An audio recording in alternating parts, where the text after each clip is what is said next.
असे हे दिसायला सुंदर, चविष्ट, पौष्टिक ड्रायफ्रूट लाडू बनवून तयार आहेत. नमस्कार, मी शीतल पटवर्धन. शीतल्स कुकरी या चॅनलमध्ये माझ्या सर्व सबस्क्रायबर्स आणि व्ह्युअर्सचे मनापासून स्वागत करते. चला तर मग रेसिपीला आपण लगेच सुरुवात करूयात. उपासाला चालणारे कंबरदुखी, पाठदुखी, गुडघेदुखी, तसंच मुलांची स्मरणशक्ती वाढवणारे, हाडे मजबूत करणारे, त्यांची इम्युनिटी आणि एनर्जी वाढवणारे असे हे लाडू आहेत. त्यामुळे हे लाडू लहानांपासून मोठ्यांपर्यंत सर्वांच्या खाण्यात असायला हवेत. गॅसवर मी पॅन तापत टाकला आहे आणि त्यामध्ये 2 चमचे साजूक तूप मी घालत आहे. यामध्ये आता आपण 50 ग्रॅम काजू घालतो आहे. आता हे जे काजू होते ते मी बारीक तुकडा करून घेतलेला आहे, म्हणजे अगदी खूप बारीक नाही केलेले, पण बेताचं आहे. आणि ते आता आपण खमंग छान परतून घेणार आहोत, किंचित लालसर रंग येईपर्यंत. तर हे मी सतत परतत राहणार आहे, अजिबात थांबणार नाही आहे. आणि नंतर मग मी तुम्हाला दाखवते. काजूचा रंग हळूहळू बदलतो आहे. ते खूप आपल्याला लाल नाही करायचे, पण खमंग मात्र व्हायला हवेत. त्यामुळे लाडू खाताना हे दाताखाली आले ना की छान कुरकुरीत लागतात. काजू छान परतून आपल्याला हवे तसे झाले. आता यातच मी काजूच्या तुकड्याच्या आकारा एवढेच बदामाचे तुकडे करून घेतलेत आणि ते मी आता त्याच्यामध्ये घालणार आहे. तर ते सुद्धा आपल्याला घालताना दुसरं वेगळं तूप घालायची गरज नाही आहे. जे पहिलं आपलं तूप आहे त्यातच आपण ते आता परतणार आहोत. आणि हे सुद्धा आपल्याला खमंगच परतून घ्यायचं आहे. तसं मी ते परतून घेते. यामध्ये जे आपण काजू घातलेत ना, तर ते स्किनसाठी खूप चांगले आहेत, डोळ्यांना चांगले आहेत आणि बोन्स नाही हे खूप छान आहेत. तसंच हे जे आपण बदाम घालतो आहे, तर बदामामुळे स्मरणशक्ती आपली चांगली वाढायला मदत होते. आणखीन दुसरं म्हणजे इम्युनिटी वाढते. हार्टलासुद्धा बदाम खूप चांगले असतात. तर त्याच्यामुळे हे 2 पदार्थ आपण घातलेले आहेत त्याच्यामध्ये. हे सर्व पदार्थ परतून घेण्यामुळे त्या पदार्थांचा कच्चेपणा तर निघून जातोच आणि बरेच दिवस हा लाडू टिकायला मदत होते. काजू आणि बदाम परतून झाल्यानंतर आपण आता हे पसरट भांड्यामध्ये काढून घेतो आहे आणि नंतर त्याच्यामध्ये आपण ह्याच पॅनमध्ये 1 चमचा तूप टाकून त्याच्यामध्ये आपण घालणार आहोत भोपळ्याच्या बिया. या साधारण 20 ग्रॅम घेतलेल्या आहेत मी बिया आणि त्या आपण परतून घेणार आहोत. याच्याबरोबर आपण मेलन सीड्स घातल्या तरीसुद्धा चालतात. आणि ह्या बियांमुळे व्हिटॅमिन्स आणि मिनरल्स आपल्याला भरपूर प्रमाणात मिळायला मदत होते. आता इथे आपण अक्रोडचा घालू शकतो. तर जे जे तुम्हाला काही म्हणजे ड्रायफ्रूट्स घालायचे असतील तेवढे सगळे तुम्ही घालू शकता. एरवी आपल्याला एवढे सगळे पदार्थ एकत्र असं खायचं लक्षातसुद्धा काही केला राहत नाही. तर त्या दृष्टीने असा जर लाडू करून ठेवलेला असला तर तो आपण खाऊ शकतो, म्हणजे खाल्ला जातो तो. आता हा लाडूसुद्धा आपण खूप दिवस म्हणजे टिकू शकतो. त्याच्यामध्ये काही असं हे नाही आहे, टिकायला काही प्रॉब्लेम नाही आहे, कारण हे सगळं आपण परतून घेतलेलं आहे. त्याच्यामुळे त्याचा कच्चेपणा सगळा निघून गेलेला असतो. या बिया परतून झाल्यानंतर असा थोडासा आवाज येतो, म्हणजे आपण समजायचं की ते परतून झालेलं आहे. आता तसं ते झालेलं आहे आणि त्याच्यावर मी आता पिस्ता टाकते. आता हा पिस्ता 25 ग्रॅम घेतलेला आहे मी आणि तोसुद्धा चांगला परतून घेते मी त्याच्यावर. ह्याच्यासाठी वेगळं आपल्याला तूप घालायची गरज नाही आहे. 1 चमचा तुपामध्ये तेही होणार आहे.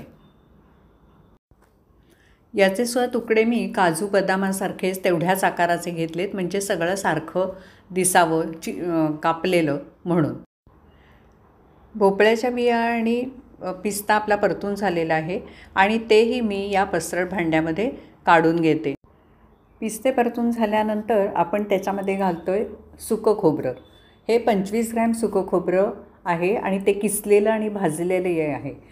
काय झालं की घरामध्ये ऑलरेडी असं भाजलेलं खोबरं होतं, मग मी तेच घेतलं आणि त्यामुळे ते आपल्याला जास्ती भाजायला नको आहे. थोडंसंच मी ह्या पॅनमध्ये ते परतून घेणार आहे.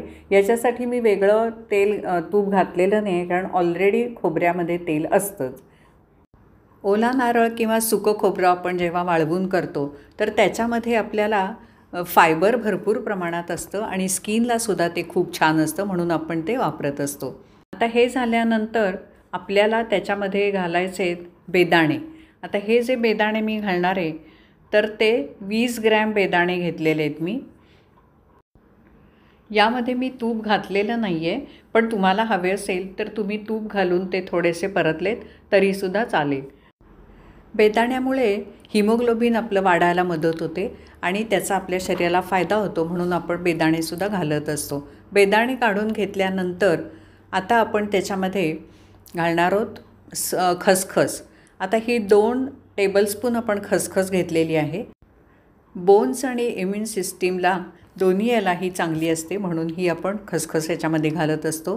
ही आपण आता छान परतून घेतो आहे. खसखस आपली खमंग परतून झालेली आहे आता, आणि ही आता आपण काढून घेऊयात.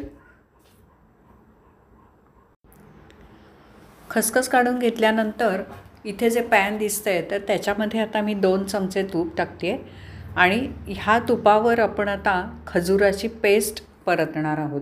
आता ही जी खजुराची पेस्ट आहे तर ती मी साधाच खजूर घेतला होता, त्याच्या बिया काढल्या आणि बिया काढून झाल्यानंतर तो मिक्सरला बारीक करून घेतला आणि मग ही ती पेस्ट करून घेतलेली आहे.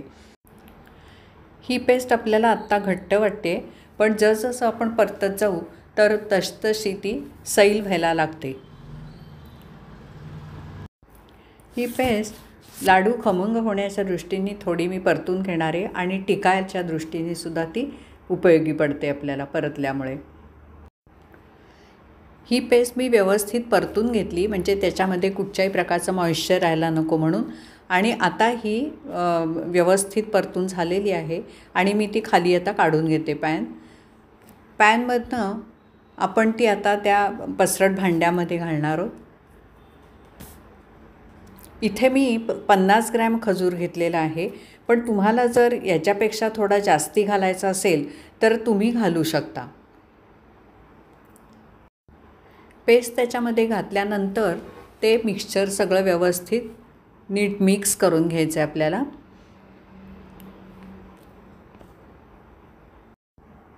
यामध्ये आपण खजूर घातल्यामुळे साखर किंवा गूळ घालायची काहीच आवश्यकता राहत नाही, आणि सर्व पदार्थ बाइंड करायलासुद्धा याचा छान उपयोग होतो. आता खजूर आणि बाकी सर्व पदार्थ आपण आता नीट मिक्स करून घेतो आहे. इथे मी खजूर थोडा जर जास्ती घेतला असता तर पटकन वळून झाले असते, पण त्याचबरोबर ते गोडही जास्ती झाले असते, म्हणून मी थोडा खजूर कमी घेतला. त्यामुळे थोडा मिक्स करायला आपल्याला वेळ लागतो. हाताला मी तूप लावून घेतलं थोडंसं, म्हणजे लाडू वळायला सोपं पडतं. आणि इथे थोडेसे छोटे मी लाडू करणार आहे, कारण नाही म्हटलं तरीसुद्धा लहान मुलं किंवा मोठी माणसंसुद्धा खात असतात. सगळ्यांच्या दृष्टीने छोटा लाडू खाणं जास्ती चांगलं. अशा पद्धतीने साखर आणि गूळ न घालता बनणारे ड्रायफ्रूट लाडू तुम्ही नक्की करून बघा आणि अभिप्राय द्या. ह्या साहित्यामध्ये साधारण 12 ते 13 लाडू होतात.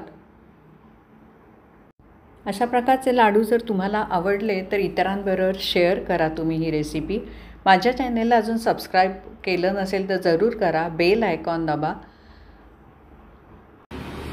अशा तऱ्हेने आपले सर्व लाडू वळून झालेले आहेत. किती सुंदर दिसत आहेत बघा लाडू. ते सगळ्या बाजूनी मी तुम्हाला दाखवते अशी. तर ह्याच्यावर आता आपण थोडासा वरख लावणार आहोत, तर तो वरखही आपण लावून घेऊयात आणि तो कसा लावायचा बघूया.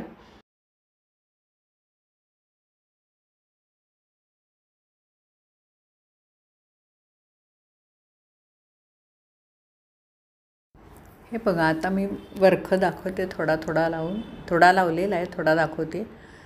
वड्या असल्या तर आपण डायरेक्ट ते कागद त्याच्यावर ठेवू शकतो वरखाचा, पण आता इथे प्रत्येक ह्याला मला थोडं असं लावायला लागतं आहे. हातात कापूस घेतलेला आहे मी तो, आणि कापूस त्याच्यामध्ये, कारण हाताला चिकटतो ना, म्हणून हाताला कापूस घ्यायचा आणि मग कापूस त्याच्यात वरखात बुडवून तो लावायचा.